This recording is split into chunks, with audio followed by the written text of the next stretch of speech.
Good evening, everyone. Thank you so much for coming. And thank Hillside House for facilitating the talk. We also want to thank CG Atlantic Wellness for assisting with the panel. And we'd also like to thank our panelists just for being a part of this conversation. My name is Christina Wong, for those who don't know. And this is Lorenzo Rolle. Hello, everybody. Lorenzo Rolle, nice to meet you. Just happy to be here. It's really a pleasure. And then we have Ms. Jordanna Kelly. Hi, y'all. So today we're going to be speaking about art and therapy and things within that field. I'm going to begin by just introducing our panelists, just reading briefly their bios, and then I will speak about embrace and my intent behind my themes and why I chose to go down the psychology route with this body of work. Okay, so we have Mr. Lorenzo Rolle. He has a Bachelor of Arts in Religious Studies as well as a Master of Arts in Counseling Psychology. He has certificates in depression recovery, suicide risk assessment, and therapeutic crisis intervention. He holds 5+ years experience in the field of mental health. That's some time. His current and past positions include school psychologist for the Ministry of Education, psychotherapist for Phoenix Community Services, manager of Children's Addiction and Mental Health Alberta, just want to make sure I said that right, Canada, program coordinator at Heritage Family Services, team lead at Youth Assessment Center. So he's heavily involved in the psychology community and his certificates can show that. We also have Jordanna Kelly here with us, who's a mixed media artist, so she'll be representing the art community here, as well as I will. She received her accolades at a young age. As a teenager, she was the top student in the national BGCSE examinations in arts and craft and received the first place medal in the Central Bank of the Bahamas annual art competition.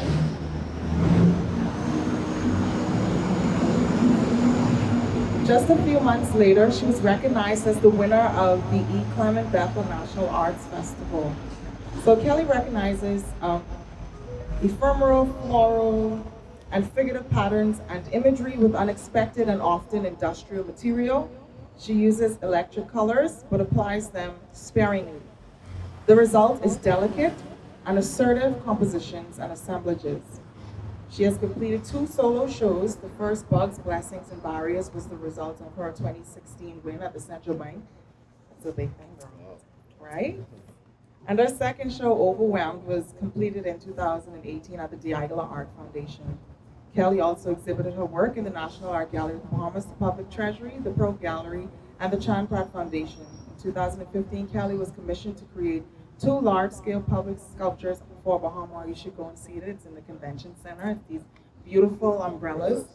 You've seen them? Yeah, Oh, there we go. You just famous talking girls. about She is currently working in the creative industry as the assistant director of art direction at the current Bahama Gallery and Art Center. My former place. Love it. So, my name is Christina Wong. Like I've said before, I'm a mixed media artist and I'm also a painter. So my show Embrace is inside this lovely gallery here at Hillside House. Hillside House is one of Antonius Roberts' sacred spaces. So all of what I've done for this show is very, very intentional.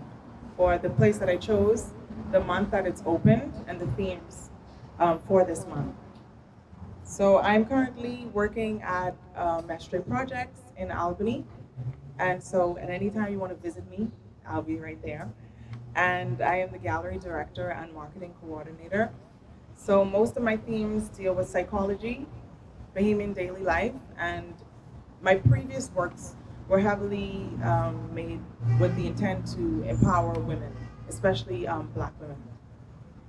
And so for me, doing Embrace in May is Mental Health Awareness Month. So we want to make sure this month that we protect our peace. So bringing this awareness this month for me is through the arts. And so this came from a very humbling place, making this work, because first I had to do a lot of self-introspection. I had to look a little deeper as to why I took so long to make work. I've been more on the administrative side of the arts and enjoy my moments there. I enjoy helping, artists advance in their careers. But I also noticed that I kind of hid behind the scenes when it came to my own art. It was easier for me to help others to build their careers, but it was very difficult for me to get over the fear of failure and the fear of people judging my work negatively. And so when I started this body of work, it was a healing for self. And I had to start with self. Before I can help anyone else, I have to be able to help self. And so this work is healing for myself. And so my intention is that when someone walks into the space, they feel that it's a safe place for healing, a safe place to feel joy, a safe place to feel hope, and to feel love, and to feel any emotions that you might be carrying. And so Mental Health Awareness Month is something the the Bahamas Psychology Association recognizes, because that is something we lack here, is the awareness. And I've seen in the last few years, especially after COVID-19, how much effort has been in that area. And even with the art galleries like 6260 and the National Art Gallery of the Bahamas have opened their doors to invite psychologists and therapists in for people to have a place to have access to ask questions. Not everyone, I think, when we think about it, not everyone has this access or have the money to be able to afford a one-on-one session with a therapist. But there are crisis centers and there are hotlines that you are able to call. But that is not my sector, right? But this is a love letter to all those that are suffering, or all those that are having trouble, or all of those that are feeling moments of loneliness. And so I created this space along with Hillside, who were, when I approached them with this idea, I got no hesitation. Instead, they opened the doors with open arms, and I'm really grateful for the support that they gave me, especially during this journey. This is my first solo exhibition. And so it's a big thing for me, right? This is a real stepping stone. We're proud of you, girl. It's about time. But it's a love letter for everyone.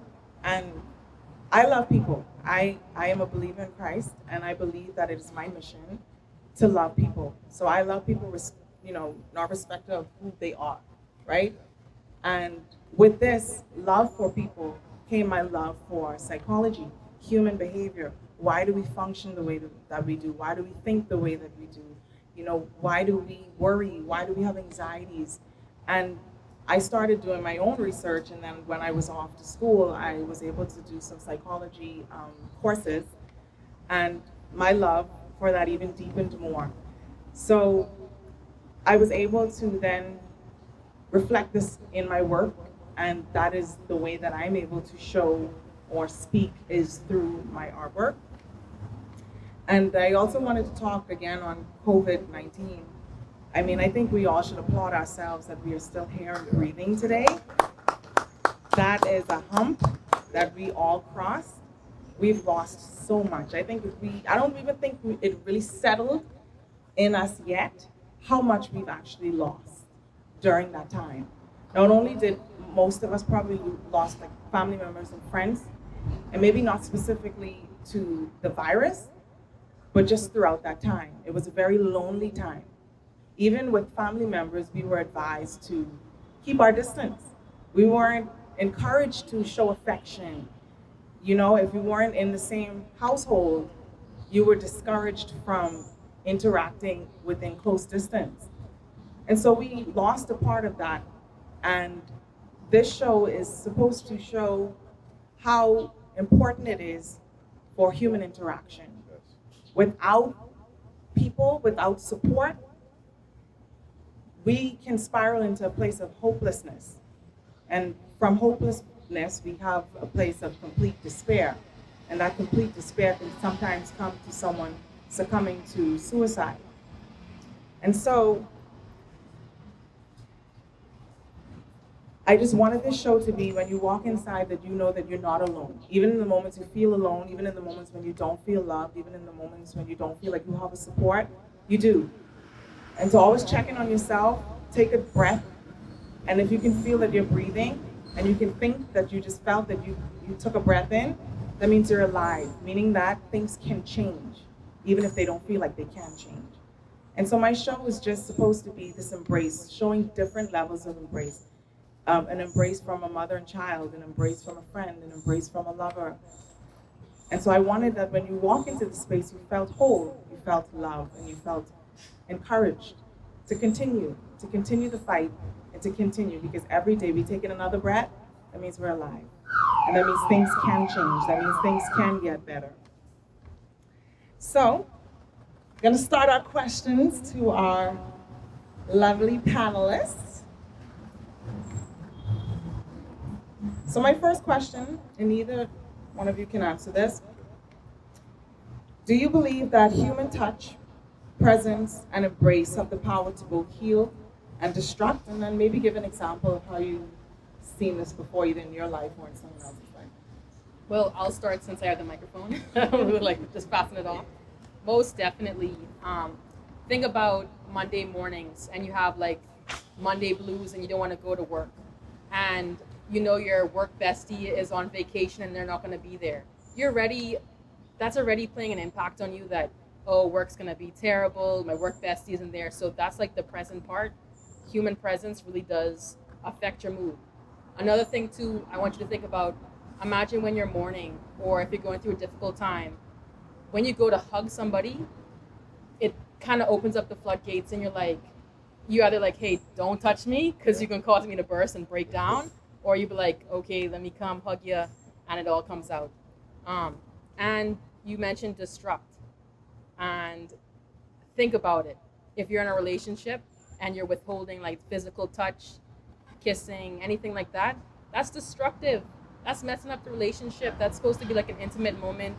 You could use it as like a power play to say, oh, well, you didn't do the dishes, so don't come around here tonight, or anything like that. So most definitely heal, destruct. Yeah. There you go. But as I think about that now also, right? I feel like throughout our lives we were always taught, you are the company you keep, right? And so from a young age, depending on your community, depending on your household, depending on your environment, right? Your environment alone had the power to either uplift you or destroy you.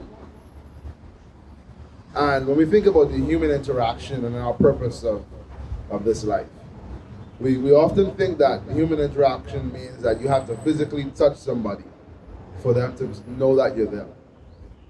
But no.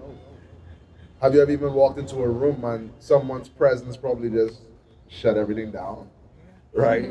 Or you say, okay, it's time for me to go, right? Or have you ever walked into the room, or you might know somebody if you're not this person yourself, that walks into a room and everything just, it brightens the place. People get energy from you. People feed off of you, right? And so human interaction, this is why we need to go back to the basis of love, right? Like of how we treat each other, and regardless of who you are, you must treat everyone like you're entertaining angels, because you never know. You never know. So if we can just recognize or accept that the interaction I have with someone today can change their lives. It can brighten it up a little bit for them, or I might be the person that destroys it. And if we can then approach with caution, if we can then approach with care, then we will be that light.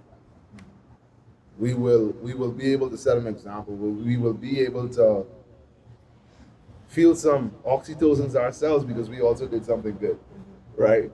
And so yes, I think and I do agree that human interaction does have the ability to either lift someone up or just tear you to the ground. Yeah, I totally agree with that. And for myself, I try to be very cognizant of wherever I walk into, to be aware of who I'm around. Because sometimes, like say you're You're driving on the road. I think we can all agree with this experience. Somebody cut in front of you, and you immediately just want to get angry and just boil inside. But have you thought for a moment that that person might be going through something of an emergency, and for that one moment, they did something maybe they don't normally do? But I know, we got a lot of people in Nassau who be doing that often. But just using that as an example, right? So you just never know, like you said, you never know what someone's going through. And so your words, your presence, the way your tone, or the way you even look at someone can either even uplift that one moment for them, or, sometimes just a simple smile. Somebody might have heard some news that made them distraught, but within that moment they can't maybe run home or run in the bathroom to cry. And then you would have said something or looked at them a certain way, or somebody might be feeling insecure within that moment. A smile, I'd say a smile goes a long way. So this next question is for you, Lorenzo. I wanted to know, because this is also a personal question for self. How do we find persons or therapists that we can trust? Because I've heard before people say, oh, I went to this person and they tried to take advantage of me. Or I went to this person and then they told my business to somebody else. So how do we find these persons that we can trust? And how do we even discern that this person is someone I can trust? I must first say that throughout my therapeutic journey, and being a therapist, psychotherapist, and doing a lot for free here in the Bahamas for the past 2 years, it's hard. It's hard. Let's just get that out of the way, because you're trying to find someone that can relate to you in a sense, right? And sometimes it's challenging because you may see someone that's sitting across from you and they might not be your age, right? Or you may feel as though they have never experienced some of the things I have, right? Right, madam? Like there's this one time, right? I had some clients, and they were of course older than I am, and they asked me, they were married, a married couple. And when they found out my age, and they looked at my face, and I kind of set up one of the baby faces, right? They said, well, what you supposed to do for me? How are you supposed to help me, Mr. Rolle? Like, you ain't been married as long as I've been married. You ain't as old as I am, so I supposed to sit here and listen to you, right? And in those moments, you have to be honest with yourselves, because maybe you too may have some biases when it comes to someone you're sharing your personal, deep, darkest, but yet most beautiful side of you with, right? You have to be able to, recognize the biases so you can look for what you want. So it's okay if it's hard. It's okay if the first counselor or therapist you meet, you don't connect with them right away, right? Because it shows that you at least know what you need or you expect from a therapist. You know what you need for this journey. It's a therapeutic relationship. That's what it is. A therapeutic relationship. You're having a relationship with this person. And we all know that all relationships don't work, and they're hard sometimes. So in that event, just know what you're looking for. Know whether you prefer to see a female or a male, and then you always ask for that option. I'm in the group of therapists or counselors and psychologists we have in the Bahamas today, which I must commend my folks here in the Bahamas. Things are going really well. Things are hats off to you, hats off to the Bahamas Psychological Association. Like things are going in a wonderful direction, right? To where every person in the Bahamas, at one point in time in the future, I can say I'm confident that they'll have access to mental health services, right? And that it should be at a rate or a fee where we can all afford it, right? So I'm looking forward to that, right?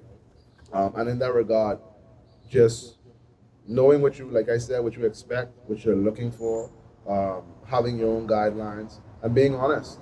With the group that's so small in the Bahamas though, even if you speak to me, Lorenzo, and you recognize that I might not be a good fit for you, I always know someone else. So I can refer you to another client if you feel as though my style doesn't work best for you, right?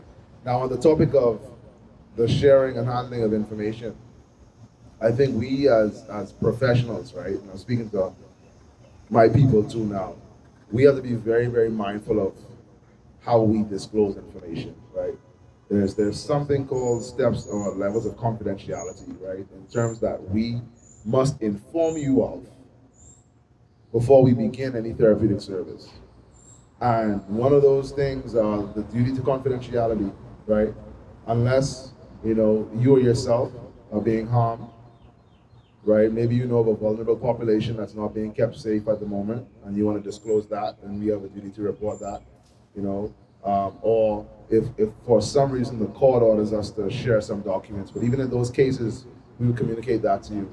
So if you find yourself in that position as well, just move on. Try to find the light in the good things, even when you do find yourself in a tough therapeutic relationship, and respectfully be honest with yourself, starting with self. Be honest with yourself so you know when you need to move on. Thank you for that. You said something that stuck out to me where you said when you're opening up to someone the deepest, darkest, and then you started to say the most beautiful side. Yeah.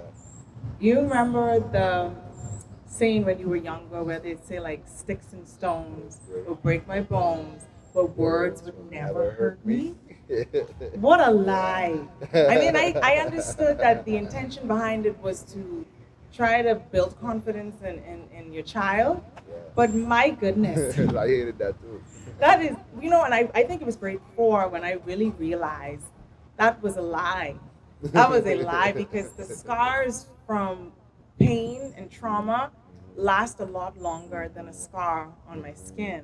A bruise on my knee lasts a very short time in comparison to a bruise in my mind. And when you have such a young mind, some things start to come back to you and you're like questioning whether that was a dream or if that was reality, But the fact that you said that those were the most beautiful parts of you just makes me think about how I think that's something the psychological community is working on right now, is making sure that people recognize that your mental health is just as important as your physical health.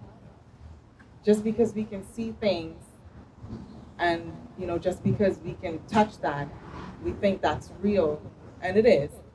But this is just as real, just because we can hide this and just because people can't always visually see, unless you're hurting so much and that's starting to come out, because what's in comes out, right?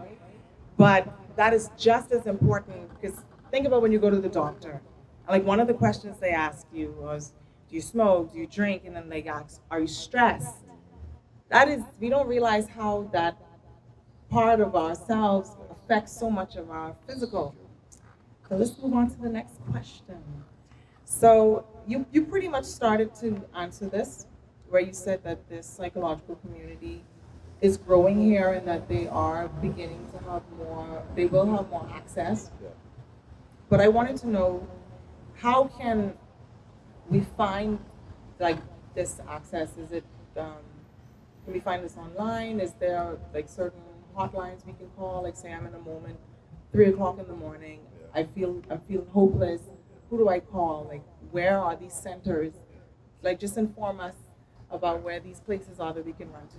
So this is where you might be just a little disappointed, because I'm saying it because I was, when I first returned home, I lived in Canada, for those that don't know, for the past decade, and I've only returned home and been here for about a year and 6 months now. And I saw the level that the services were at, where you have suicide hotlines where people answer right away, where you have a direct process that you would follow if a family member or a friend calls you and says to you that, hey, I want to kill myself, right? And even in all of the schools, right, most, if not all teachers are trained to be able to conduct suicide risk assessments. So if they have a child within their classroom that might be suicidal or that's showing certain tendencies, they know how to assess that with a short questionnaire, maybe 2 to 5 minute risk assessment, right? While here in the Bahamas, we do have, you can Google it. You can Google the various therapists that are out there now, their names pop up more than there were even like 2 years ago. You can sometimes even now you can even ask a friend, because most of our friends or most of us here know someone that's actually been to counseling or therapy before now. That's not something we could have said before, like maybe 10 years ago. So someone they do have access to resources for you, right? I know that even Sandlands Rehabilitation Center, they have a hotline that you can call. So if you even just look up and Google the number for Sandlands, they may be able to help you. But in emergency cases, especially with suicide being the topic of the day, in emergency cases where you or yourself or someone you know may say to you, I feel like killing myself, or you may think to yourself sometimes, you know what, I really just don't want to be here anymore. And if sometimes you go to bed at night and you feel like you just don't want to wake up in the morning, right? Believe it or not, that's one of the things and symptoms we look for when we think about suicide and where you are in that spectrum. And so, don't hesitate to call 911. Don't hesitate to call emergency services, because your duty in that moment is to save that person's life. Your duty is to be there as a support for them, no matter how much they may hate you, no matter how much they may be upset at you. That's your duty there for them, right? Is to be that rock. And if someone's saying that to you, it's more than likely because they want the help. If they're opening up to you, it's because they want you to do something about it. So let's just do it, all right? And let's just make the change and be the change we want to see. Yes, for sure. Just one more question before we go to Jordanna. Okay. So you can probably help us a little bit with this. But I guess, what would you say is the estimated percentage of those who actually seek psychological help in our country? And how many persons have you found, because I know you said one of your areas was suicide, but how many persons, what is the percentage here in the Bahamas that actually do succumb to suicide? And like I guess you kind of spoke on how this can be avoided in terms of our duty to self and also our duty to persons that we are close to. So I guess you can answer the question of, what's the percentage of those who actually seek help, and then what's the percentage of those that do succumb to suicide? Okay, well, back in 2022, time is flying, guys. Wow. So in 2022, while I was in Canada, I did free counseling and therapy for the entire Bahamas. While I was in Alberta, I went on Facebook. We have social media these days, Instagram, Twitter, and I just put it out there, free counseling and therapy for the entire Bahamas, 2022. That year, we helped over 200 individuals and families. All right, I'm talking like every weekend, I'm having about 8 to 10 clients a week. And we're just going and going. And my wait list eventually was about, I guess, 3 to 4 months ahead of time, where we were scheduling people in. It was tough to get in. And when I was doing that, I recognized that there was still a higher population of women than men seeking counseling services, right? Now, the percentage of men, I must say, has increased. So, for example, if the ratio before used to be 1 man for every 10 women, now we probably have about 3 or 4 for every 10, okay? And I think that's because we as men are now understanding and recognizing that we do have to talk things through. We can't just react. And as a man, that's often what we do know is, we react. And certain things can trigger us to go left or right so instantly. And so as we move forward and just continuing to encourage men to talk to maybe each other. And back in the day, men and women, we didn't hear about therapy, and I get it. Okay, no one did it back in the day. It didn't make sense to you then. But I recall my grandparents talking to each other about their problems all the time. I recall my Grammy having a best friend. She'd call on the phone, and they gossip all day. And then I recall my granddaddy, once we get around the men at church, or once he working, we there. You know, we share with each other some of the struggles. We might even be complaining about our wives, you know. But we shared with each other the struggle. And these days, we've just isolated ourselves. We've turned into not caring about anybody else but me. And because of the selfish mentality that we now have, we are not able to help others heal. We're not able to be the true community that we need. We're all worried about ourselves, and so we're not getting anywhere. And we're feeling stuck. You know, and what we really desire is change. Any problem that you're going through is because you really desire change. Whatever your issue is right now, where you feel like overly overwhelmed, or it's because you desire change. That's what you need, some change. And nothing's gonna change by you just sitting down and expecting it to. So that part is totally up to you. Thank you for that. Change. So, and when I was reading Jordanna's bio, she spoke about the colors that she used in her work. So, Jordanna is representing the art community here in this conversation. That's a big responsibility. Thank you. I hope I do you guys well. But if you know Jordanna's practice, it has evolved, but Jordanna is a risk taker, is what I like to look at her as. She takes risks in her approach to her work, and she always tries to push the boundaries. And so in her recent works, they are these beautiful domes. And I look at them as these universes. And I think you would have said they're almost like universes of emotions.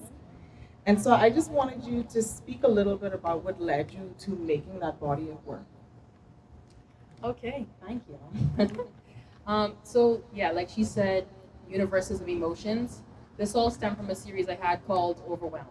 It was my second solo show at the Diagular, and I was overwhelmed at the time. I wanted the viewer to be overwhelmed when they went into the gallery and looked at the work. I'm very process oriented, and as Christine had mentioned too, it was a battle with myself. So my process, the work might appear to be, bubbly and colorful, and art always has three meanings: what you, the artist, makes, what the viewer sees it as, and then what it is like in the context of the world. So for me, this series of work was for me to express myself, battle with myself. I never went into abstract work.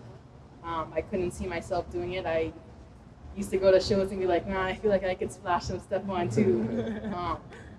And I wanted to explore that, but also be true to myself. So the process of my work is I'll paint on multiple paintings, and I'm a perfectionist, if you don't know.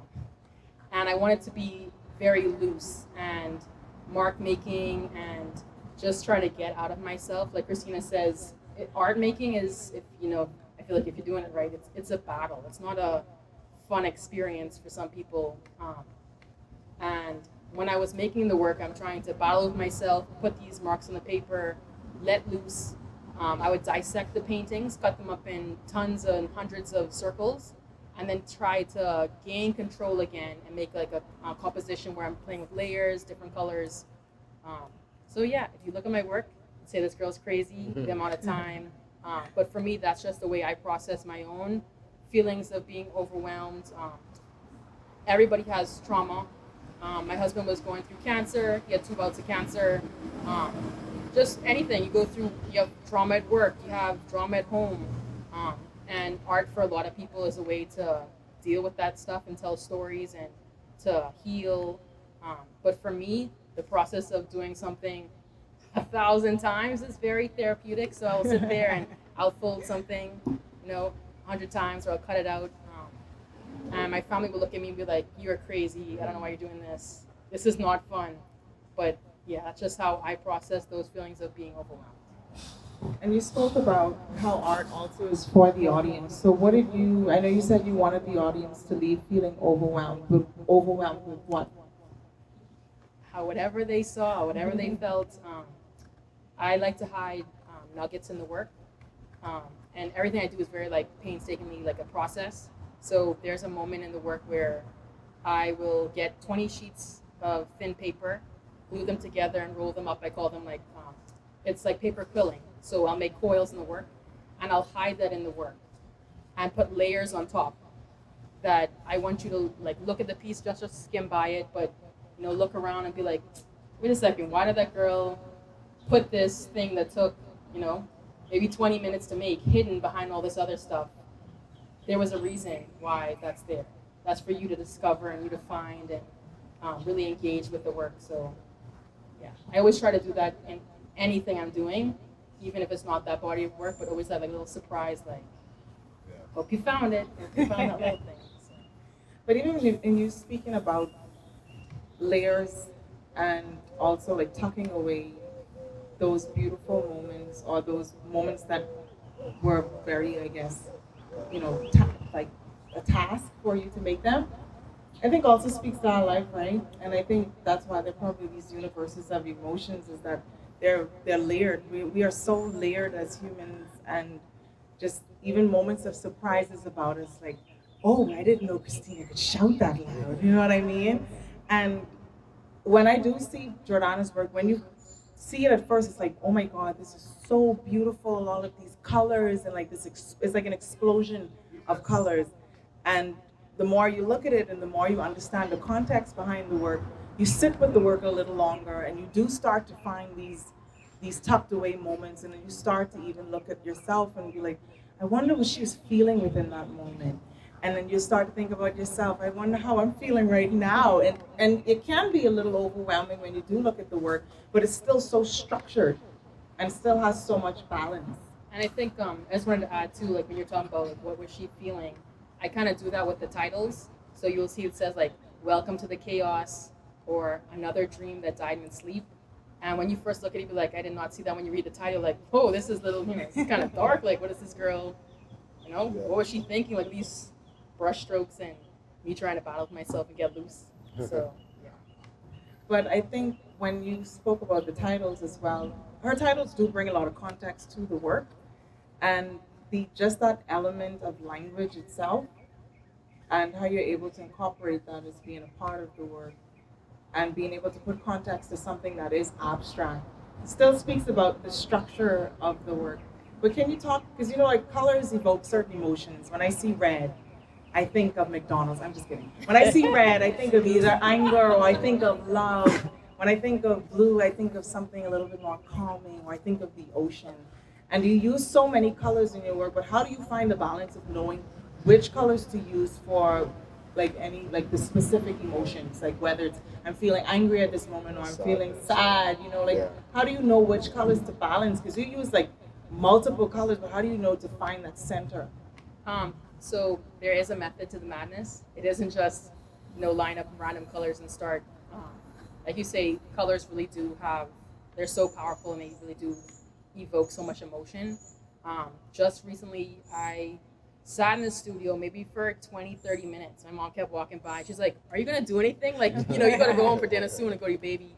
And I just was sitting there battling to figure out, do I want to put red as the background for this piece? Can I make a painting that is predominantly red, which I don't think about McDonald's when I think about red. I think of that's like so powerful and strong and confident and loud. Like, oh my gosh, I should do the blue or, a darker color, but red. And I ended up doing it, and I don't know, every time I look at the work, I'm like, damn, did I do that? Sometimes you're in the studio and you're like, you look back at the work and you're like, wow, I'm really glad I took that step and that leap of faith where, when you're an artist, you might put a color down, you're like, well, I did not mix a good green. I need to cover that up real quick. So that's fun too with like the colors. Another thing I really like doing is I have a flat black paint. It's like a flash. And I love to paint it down and it kind of like these, I don't know, dark holes, portals, wormholes, not wormholes, but it's just like these very deep recesses where when I'm building the layers up, I like to mix in different colors, but with the black, I want to keep it black and I want to make it very like deep and that's just something you'll always see. Like you'll never see another color over the black. Like that's the whole, that if you were to, jump across all of these little dots, you're falling into that. So there's a method to the madness. Colors are very important. I love pink, if you didn't know. That's like a happy thing for me. I don't know, I use it, I just feel whimsical, and that's like the magic. So yeah, I'm still exploring colors and figuring how to mix certain ones. I love Sherwin Williams, those ones that are already like mixed. I'm gonna go pick these. So yeah. Yeah, and the reason I wanted Jordanna to be a part of this conversation is because we both speak on the same themes, but also with the colors, I was also very intentional with the colors that I chose, because I said I wanted it to feel, wholesome and loving and calming. And for me to be able to have my audience experience that, I had to be very intentional with the color palette that I used, and also with the positioning of the figures and the expressions on the face, because I could have used loud colors or I could have used very dark colors, and you would not have had the same experience that when you walk into the space. So colors do play a very important role in terms of art making. That's like one of the things you learn as early as probably like primary school, is colors and lines and shapes, and all of that develop art, right? Those are the elements of art. But I wanted to ask you, Lorenzo. You wanted to ask me something? No, you could ask me. I was going to speak on colors, right? And how colors themselves actually have an effect on your emotions also. Yeah. So try to think about it in the sense of your favorite color and the colors you don't like so much, right? And do you experience sadness? Because sometimes that is also connected to what you mentioned also, some of our traumatic experiences, right? And believe it or not, those colors can either, once again, ruin your day, or on the topic that we were mentioning earlier about suicide. Like I work with some kids where we had to change certain colors in their rooms because it was resulting in a certain behavior, negative behavior that we didn't really enjoy, right? So I just wanted to touch base on that with the power of colors. Yes, it's powerful, right? I could put my hair blue and you gotta think about me differently. True. For sure.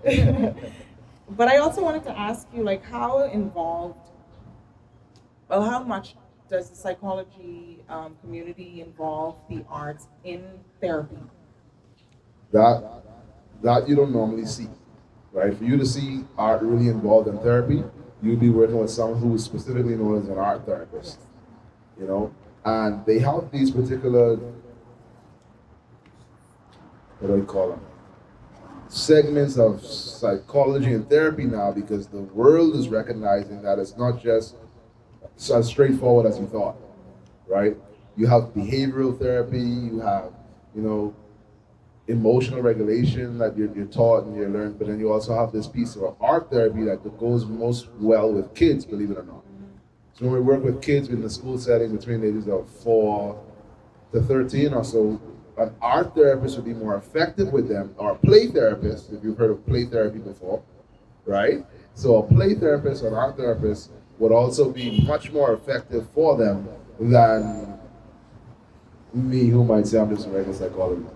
Like, you do an amazing job. You guys as art therapists, oh my goodness! Like you could start it where it's even a playroom involved. And these kids can come and just express themselves, and you have colors all over the place, and you allow the kids to just Go wild. do whatever they want, right? And I think that's the power of art therapy. Believe it or not, in Canada, I've heard some kids we used to prescribe equine therapy for them. Equine therapy is with horses, right? So you imagine if every once a week you could go to a ranch and you could just ride horses up and down.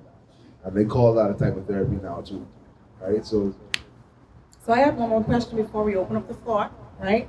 Because I see some people itching. Yeah, I got questions too.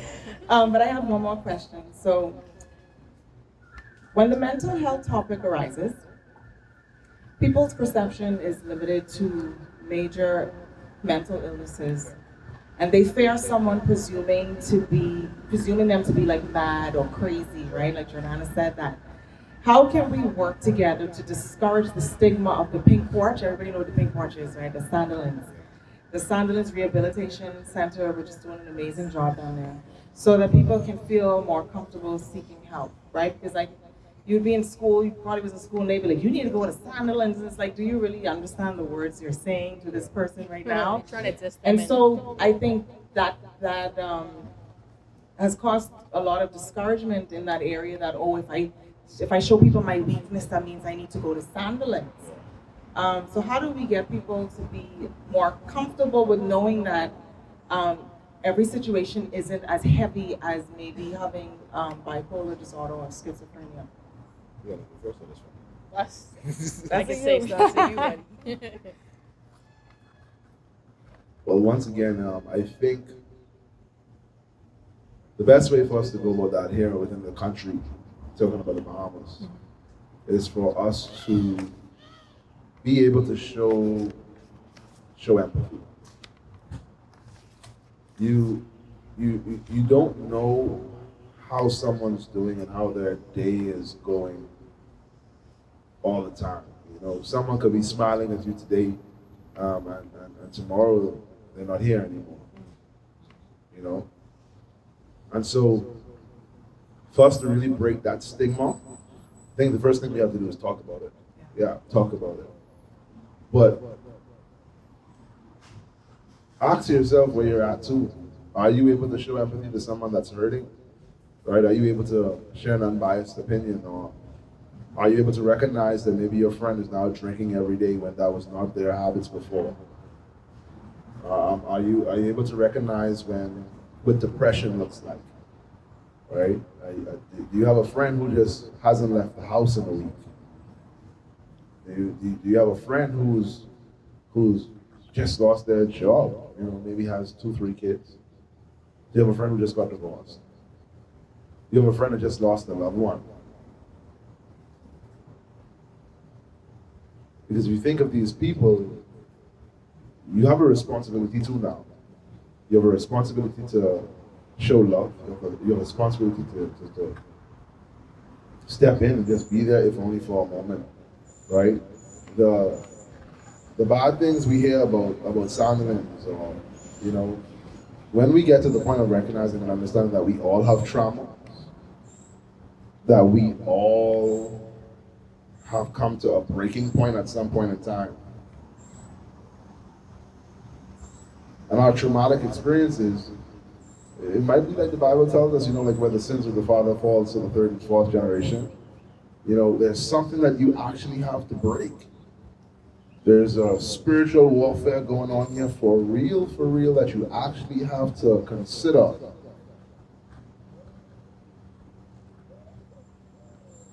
And play your part.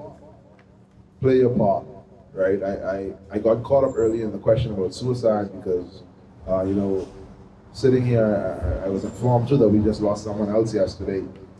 First thing yesterday morning to suicide. And maybe if that person didn't know there's someone they could talk to who would judge them, or, you know, maybe if they didn't know that there was still some hope, maybe if they had just one person, and you might just be that one person for somebody.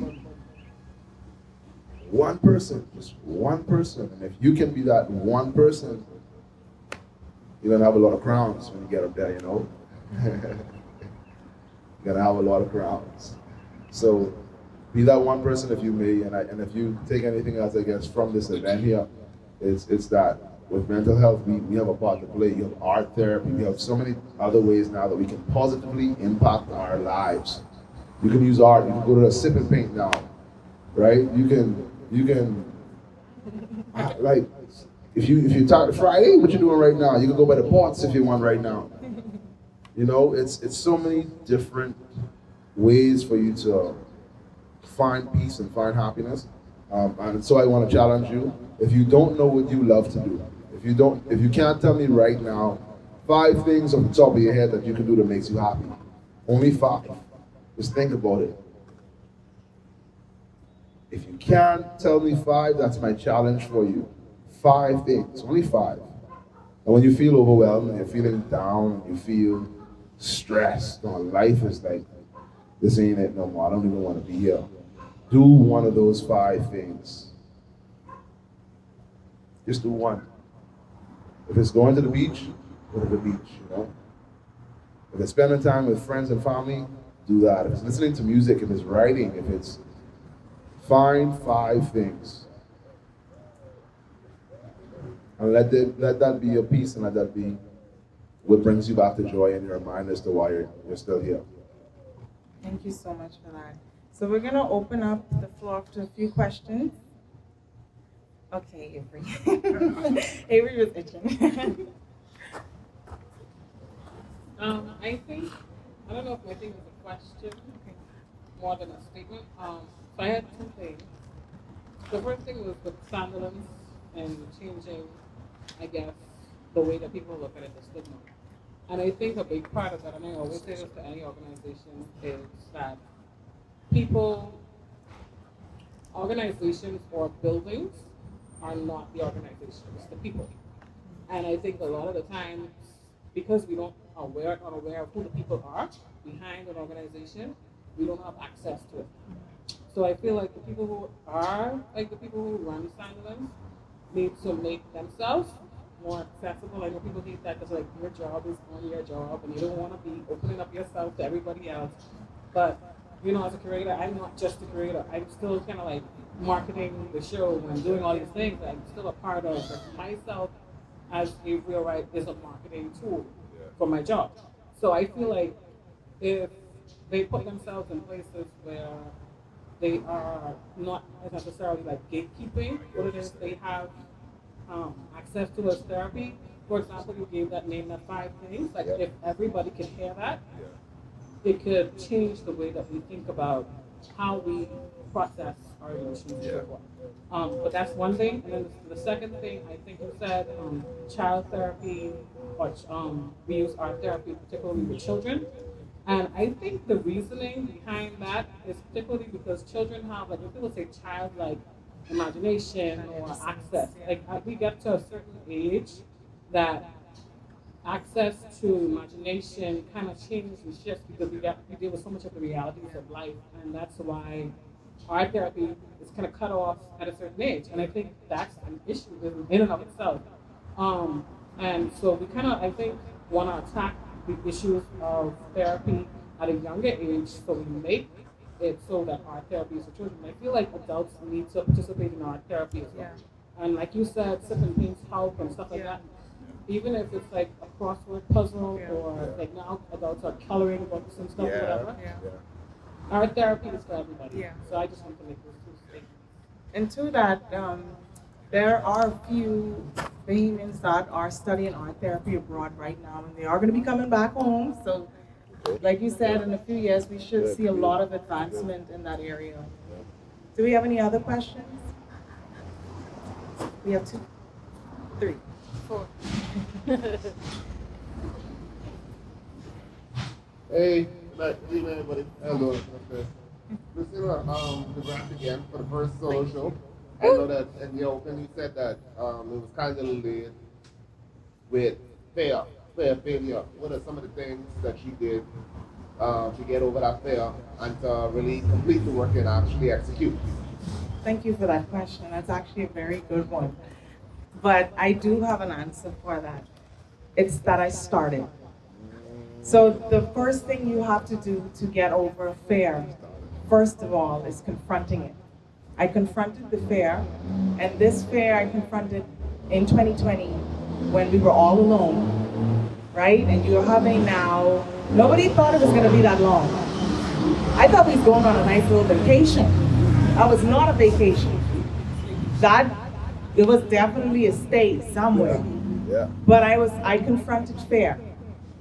And I had to confront fear in multiple areas of my life, but in that way I was able to confront it in my art. And so the way that I did that was I started. I said, you know what, I don't know what I want to paint. I don't know what I'm going to do, but I'm just going to start. And so I started it. I started the work, because I've made works for shows before. But to say that I'm now working towards a solo show, because that's something I wanted to do. And I had put it off actually until I said, well, when I turn 30, and then someone was like, why are you waiting for 30? Because who promised in 30? I said, that's true. And so when I confronted fear, and I then started, I didn't like the work. I didn't like it because there was no real intention other than me having to start. When I then sat with myself and really said, Christina, what message do you want people to feel from you? What do you want to say? That was when the message came to me that I want to deal with what I'm dealing with. And I think that's most artists, is that we're dealing with what we're dealing with. And so this is actually the last moment I'm going to be making work like this for a while. I'm going to put that down.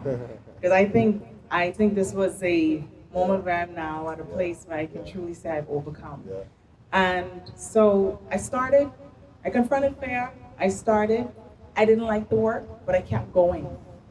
And then the theme came to me, and it took me a long time to figure out which area of psychology I wanted to speak on. And then I came to the point of the moment we were all experiencing, the lack of human interaction. We went into survival mode. And in survival mode, everybody looks like a disease to me, okay? And so now, after even now confronting fear again, now it's time to open up again, and not just open up the country to let tourists in, but to open up my arms to allow people to love me again.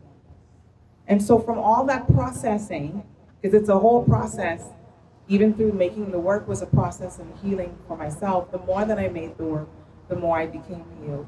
The more that I confronted certain things I didn't want to confront even in my own self, the more I became healed. So the more that I made work about people that I couldn't even say their name last year, the more I was able to be healed. And so these works are very personal to me. And I hope that people can feel that personal connection to the work, because each of them was an overcoming of something, an overcoming of fearing to fail a relationship, an overcoming of experiencing traumatic death in my family, an overcoming of this healed woman in the corner here who had a severe stroke and is now talking and walking and doing everything Amen. that they said she wouldn't. And each of that was an overcoming for self. So it was that I started, and I didn't just start, I kept going even when I failed. And that's how I got over it.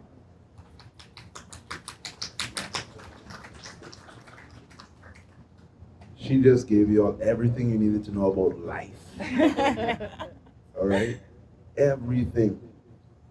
And if you listen, she's telling you what to do. It isn't just her goal or my goal or our goals. It's really whatever you want to do. You're going to have that tough time with just getting started, and you don't want to do anything. And then once you start, you're going to hate that you started. And you're going to want to give up. Like, you're just going to want to give up. Maybe we'll talk about that some more later. But it's going to happen. So prepare yourselves for it. It's not going to be easy. You can't just expect to say, I'm going to achieve my goals and this is where I want to be in life, and that you're going to just be there. Like, you're going to have to feel the pain. You're going to have to want to give up and just decide not to. And just decide to keep going, you know, and to keep going, to keep going. A piece you got on the wall there, like I have to share about it. It speaks about the human interaction, right? And it speaks about, you make reference to a circle, right? And when I spend time abroad and learning about the indigenous culture, everything they do, they sit in a circle. So even like how most of us now, believe it or not, guys, we're basically in a circle. Might be a little off and a little awkward, but we're in a circle because none of the tables or chairs are like really, except the one in the back there. That's the top of our circle, and this is the bottom. Everything else is coming around. And it shows that we're actually all connected, you know. Think of a circle. It's connected. There's a flow. There's not one person that's greater than the other. There's not one person that's better than the other. It's a circle where we are all connected in this life. So for women for a minute, let me just see if we can get it to sink in. Like, we know what, I'm not a woman, but I mean, we all know, right, that if you're around a particular lady long enough, you guys spend time together, what happens to the menstrual cycles? They sink. There's an alpha. You often hear that. The alpha female presence often sets the pattern on the stage for everybody else in the room. Okay? You don't have to touch for that to happen. You can just be in the same space. See, we look at the Wi-Fi and we look at the data we have, and our phones aren't connected and plugged in anymore. It's actually signals passing through the air, guys. Let's be clear with that. As weird as it sounds, the technology that we have today, it shows you we can connect via Bluetooth. We used to send pictures back in the day. Now we have Wi-Fi. You can airdrop anything. When you look at our interaction as human beings, there is a connection that we have. There are electrons and neurons that are connecting us in some way, shape, or form. And so as we move forward and we accept, like this is a circle. The ups and downs I'm going to experience in this life as well, because it's a circle. What comes around sometimes, what goes around sometimes comes around, because it's a circle, right? Like we're all a part of what's going on here. All right? And so please, while I have to step out, please listen attentively for the lessons that are being shared, to teach you how to achieve your goals, to teach you how to break through your mental barriers, and to teach you how to just be authentically yourself. All right? So thank you guys for having me. Thank you. It's been a pleasure. All right? Thank you so much. Bye. Bye. He has to go to work, but we can continue the conversation for another few minutes. Thank you so very much. Can I ask him? Yeah. I know a lot of us are sad to see him go, because I knew you guys brought, your notebooks, and everybody was trying to get a free therapy session out of this. So, Christina will have his contact to probably share with you guys. But like he mentioned, just communicating with each other will, give somebody insight on an experience or something, and help somebody in a way that you didn't realize that you could have been helped in. I thought it was special when he mentioned about the therapy, where your therapist might not be for you, and that's because all relationships just don't work. And with my marriage now, and in the very beginning, I was young, it was my first relationship. Every time we got in an argument, I was ready to run. I was ready to go. And he used to tell me, relationships aren't a fairy tale. There's gonna be disagreements and arguments, and that's just a part of life. And what I like to tell people is, two imperfect beings cannot make a perfect relationship. So you need to be a little forgiving to yourself and to others, and just kind, and have that emotional intelligence, because you are going to get hurt. That's just the way of life. And yeah, be kind to each other. I did have a question for him, like many of you guys did have, so maybe somebody else can answer this. So we did talk about, maybe that therapist isn't for you, but as a Christian, and wanting to follow the Bible and different things on therapy,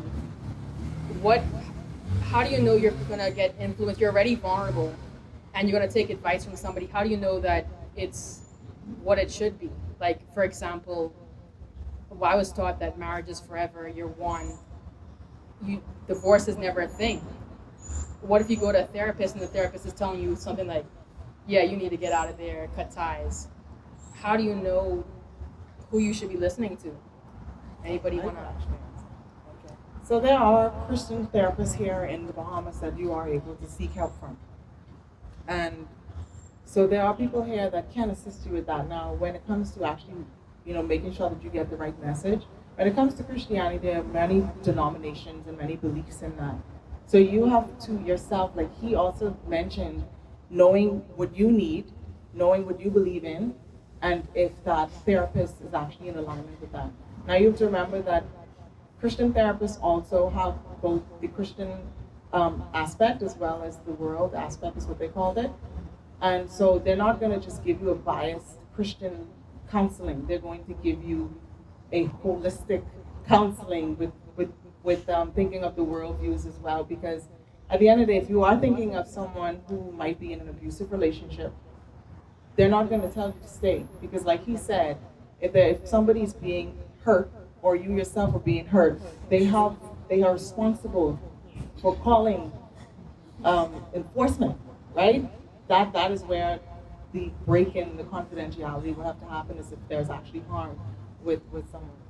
And by the way, I'm happily married. I'm not trying to get a divorce. Like you say, we counsel each other, and people just like to come to me and talk about stuff. So hey, I'm gonna ask whatever questions I have to use that as my arsenal in the back pocket. I'm happily married, Gil. But that does answer some of the question though. That there are people and there are also pastors and ministers who are maybe someone in your church, but if you don't feel as though you're able to trust them, you maybe finding another pastor is not like you tearing some relationship. Sometimes, like he said, maybe that specific person just isn't the right person to speak to for you. Is there any other questions? Okay, we have two? Oh, three? Okay. I saw, wait, he has the mic, Leslie, you'll get it next. Good evening, everybody. Good evening. Congratulations also, Christina. Thank you. I wanted to ask a question, and I'm not sure if you're able to answer it. I was hoping the psychologist would have stayed. But how do you merge spirituality and therapy? And the reason I'm asking that is because, you know, as a Bahamian people, we're very religious, and there's a spiritual to us.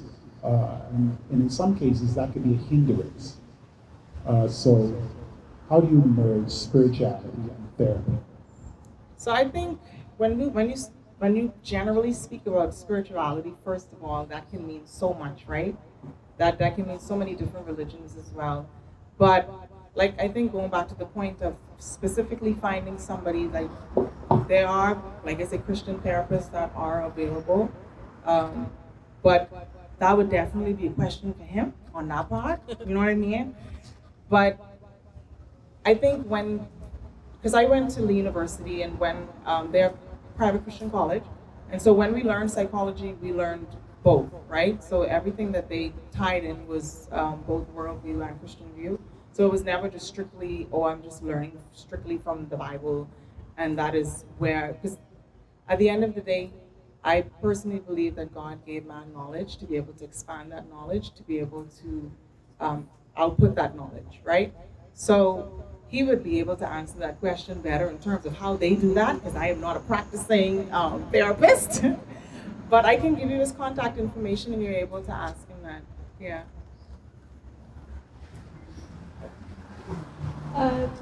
Thank you for having this conversation. I as is the artist health talk here, I think we're all intuitive beings, and that we forget that. And we're all projecting so many expectations on people. And these tools, whether you listen to your pastor, your art therapy, dream therapy, whatever therapy, they're just tools. But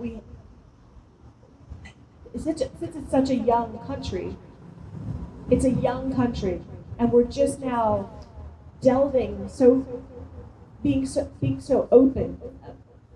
And it's great that you're encouraging people to be open, because people don't feel comfortable entering that space because of trust, or because, as you said, those four walls, those pink four walls. But I find that if you just breathe and allow space to listen to what you want, those tools are not really, they're guiding tools, but you know what you want. We know what we want. Close your eyes, breathe. We know, we're artists, we're all artists, we're all creators. But I feel it's interesting as artists that we have these four walls, and sometimes artists are very vulnerable. And you have people talking about wanting to enter into galleries and go into these spaces and show their shows, but they don't feel like they belong. So I think also most people want to belong and have this back and forth as to, because we all change, our faces change every 6 months, or everything changes. But where is that safe space? Who's creating that safe space? And families don't really create safe spaces. So you have to go and find your own family. And go along with your like-minded people. Because as soon as you start praying and meditating as to what you really want, it will manifest. And your family and your energy will shift. Your being will shift. And it's okay to fail. You know, sometimes I fail, I make myself fail all the time because I want to be surprised that it can work. Right? And if you approach, no, I make myself. I was a perfectionist, but that just was so heavy. And I said, nope. Anything I do, I'm gonna try and fail first, because I don't want to feel like I'm coming from this heady place. But we're all artists. We can create whatever we want. Nobody has an answer, but only you have that answer. No one can tell you what to do. A therapist is a tool. Different things is a tool, but every day you journal. Every day you meditate. Every day you pray. And then you'll find your voice. As creators, I think it's important. Thank you so much for that. We have time for one more question.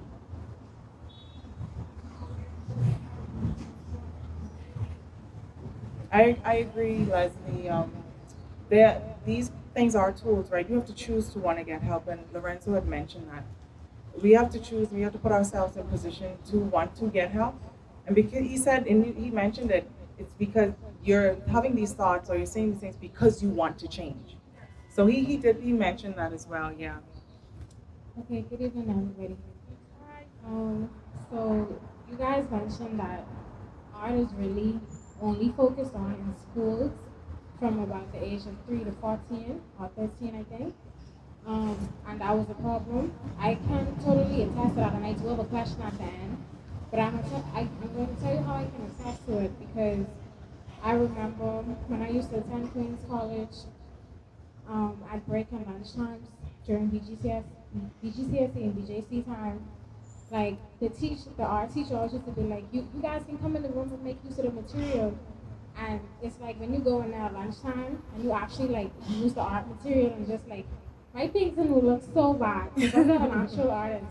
But the fact that I got to use the colors based on how I was feeling that particular day and then just come back at the end of the day, even though it was going in the garbage, like that was just really therapeutic for me. So I felt like art should be mandatory, and I just wanted to know your views on if you think that art should be mandatory in both government and private learning institutions, because at some point in time, things are better like left unsaid, and I think that's where a lot of fights and things come in, and especially government schools, because they don't have time to express their feelings, and they choose topics like geography and stuff that they don't really have time to express their feelings with. They just fight. So I feel like I'm just asking like your opinion on that. Shout out to Moya Strawn, QC art teacher. She is awesome. She really has been instrumental in so many young artists' lives. And you're completely right. I mean, look at the electives. You either choose between art and music, and you have math and English. And this isn't just in our country. This is in the entire world. You go to the UK, you go to the United States, it's the same thing, where all of the creative fields are always at the bottom of, the list of what you choose, and you have to choose either or. I feel like if you're a creative individual, you should be able to pick music and drama and art. But it's like, no, you got to go do social studies or economics or art. And yeah, I really do think that it should be mandatory, and it should be all of the arts, drama included, not just picking either or. Because if you're a creative individual, all of that, dance included, will help you express yourself. And a lot of times too, if you do research, they will think something's wrong with you. I once read something where this famous dancer, as she was growing up, her family would take her to see doctors. She couldn't keep still, and they just thought something was wrong with her. And then somebody looked at her and said, "Have you tried dance?" and she's like one of the famous dancers in this world today, just because somebody saw what her issue was, and that was the needed outlet. So for sure that needs to be mandatory. And I do think you're lucky to have individual like Moya Strawn who opened her classroom for you, and like Avery said, it's the people in the institution, it's the people. It's not just the role or the institute, but having those areas. So like Hillside or the Current or other, there's so many galleries here now in the Bahamas. There's like maybe 15. We want you guys, everybody to come. Even if you like looking at art, or if you feel like you're a budding artist and you want to try and experiment and just do your thing, hey, come on over. So thank you so much for being an amazing audience. You've been very attentive. Thank you so much for your support. Thank you, Jordanna. Thank you, Hillside, again. Oh, I can't, look here, you could ask them. I've been thanking them so much. And also CG Atlantic Wellness, who assisted me with getting Lorenzo Rolle. This was a passion project for him, and I wanted somebody who had passion, and he definitely had that. And to Jackson Petit for recording. So if you have any other questions for me, I will be in the gallery so you can take a look at the work again. But thank you so much. Hi. Yes.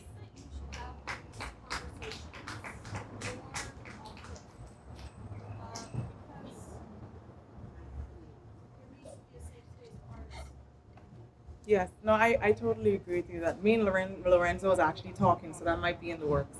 She was mentioning that we should do more talks like these. And other galleries are opening up their space to other therapists as well. So if you are on social media, please do follow the National Art Gallery and other galleries. They do have programming that they're allowing these other institutions to come in and to assist and aid. I just want to mention another tool, because we talked about, confidentiality and do you want to open up an island small, everyone will know your business. A friend of mine did get therapy online, and we use social media and we are always on the phone. You can literally have your fingertips to thousands of therapists, and just how you buy an app and you pay $15 a month for your Netflix, you can pay like $10 a month to have access to a therapist. And like you said, if you don't like that one, swipe next and get another therapist, and you don't have to speak, you can text them. There's so many options, and that's an amazing tool that you could do, and no one has to know. Yeah. If you don't feel comfortable, that could be you in secret with your phone, private browser. All right, thank you so much. Have a good evening.